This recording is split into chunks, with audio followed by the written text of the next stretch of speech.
The neat thing is that we've established our own lore now. So we're reflecting back on earlier seasons. And the fun thing is we've done, I think, 3 vampire episodes now, and each time we've bettered our approach. It's a subtle approach, but each time we've bettered the way that we construct, like the vampire dentures. This is our new design.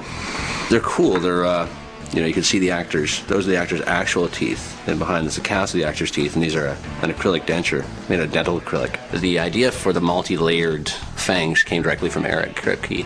And it's a neat design. It's a real tricky design to pull off. When we conceived of vampires, we thought of them as like sharks. These bloodthirsty sharks. So they have an entire set of retractable teeth. People are used to having the incisors on vampires actually elongate and turn into the fangs that we see.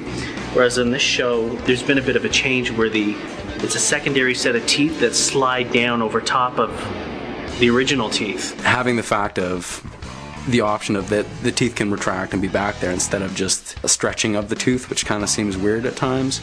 And kind of give it that little extra, like a cat's claw. Pull back the lip and press on the gum, and out comes this vampire fang. It was kind of a neater take on it and something different that hadn't been seen before. So it's very personal to Supernatural, I think, and it's a good look.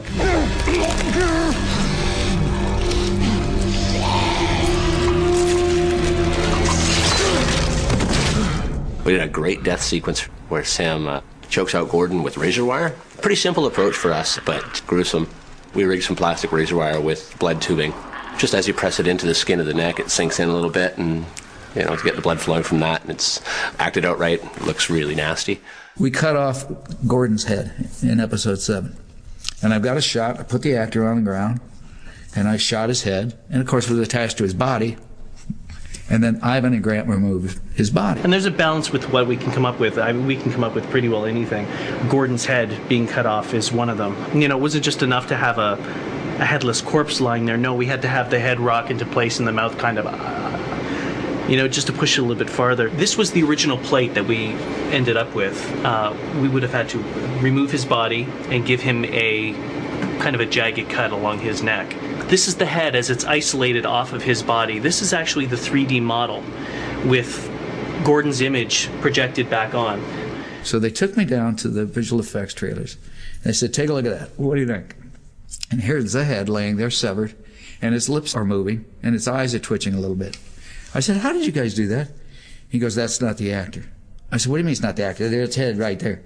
Oh, that's a 3D digital photograph of his head, and we put that head on the floor and we made it move. It wasn't even the actor, and Eric didn't know it either.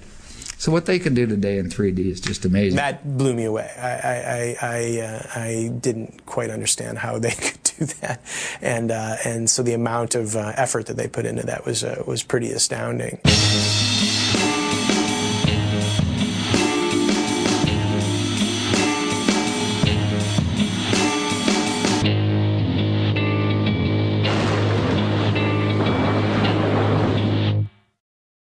Creature effects thus far in the season have been a little minimal. In the lore of Supernatural, the demons are the main nemesis throughout the season. As far as the demons go, they come in every form, and again, as far as trying to nail down any kind of logic or rule, they kind of get bent along the way as things develop. So everything we do is try to base it in physics. Things stretching, things pulling apart. When a demon gets hit, although they kind of evaporate off into nothing, there's wind currents and gravity that's involved with that. That's the stuff we like to play with. That's the fun part, actually. It was Phantom Traveler that really, in season 1, Bob Singer's show, so many decisions about what we made about demons, that they have black eyes, that they be this black smoke that forces itself down people's throats, didn't come from, oh, this is what the mythology needs to be. It came from the particular needs of that specific episode. And so the black smoke has really become a signature of the show in a lot of ways. But inadvertently, I mean, it just happened that way because that's what we had set up in that one episode. And so, Ivan, because we've given him so much damn practice with this black smoke, has become quite the virtuoso. I mean, if you're like Superfan 99 and you really want to look at an interesting compare-contrast, like bust out the black smoke in Phantom Traveler and then bust out the black smoke in Justin Bello. Demon smoke and black smoke is something that I've had to do a number of times throughout my career. And It's always one of the most difficult things to do for visual effects. Right now, what we're working on is we're just researching and developing some ideas. Because in an episode coming up, we're going to have a demon cloud come flying down the street. It'll be terrifying and supernatural. This is a Maya 3D fluid simulation. I'm using different things like heat and turbulence to create the swirling effect of the smoke. And this box here is just a little collision object to see how it will collide and wrap around different objects in the scene, so we can have a car in there or buildings and stuff like that. We always try to borrow from the real world. The way snakes move, it's sort of like the way sharks swim.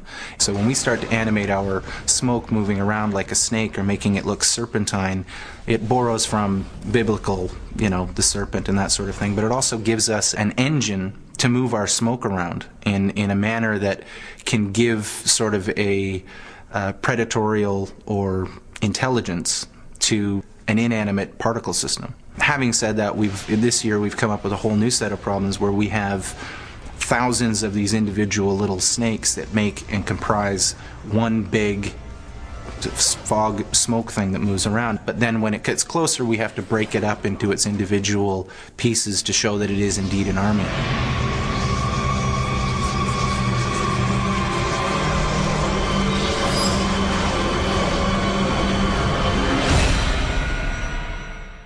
In the third season now, the communications just become that much easier, and the respect between departments, we've kind of proven to each other what we can pull off. It's a real team effort, and it takes just a massive amount of coordination and effort. But because everyone digs each other so much and so understands and so hip to what the other person's doing, it's been getting easier and easier.